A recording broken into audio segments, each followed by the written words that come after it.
Good morning. इस वक्त छींकें आके ना, ये देखिए बुरा हाल हुआ पड़ा है। एसी बंद कर दिया, मम्मा को छींकें आ रही थी।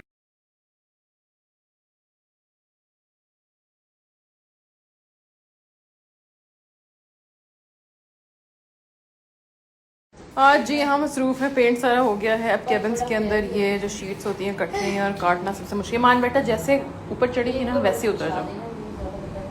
उतरो उतरो शाबाश, कटो कटो शाबाश, सीधा सीधा रख के।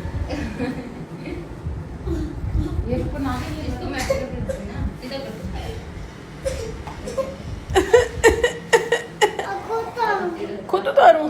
चढ़ी कैसे थी? ऐसे ही उतर जाओ फिर।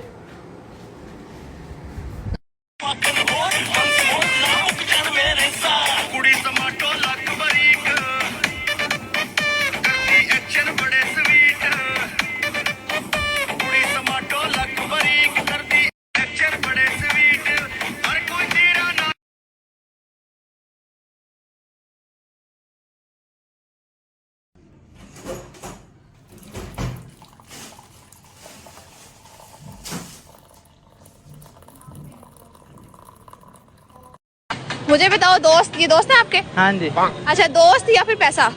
पैसा 10 रुपए दें, इसका जेब मार दूंगा मैं।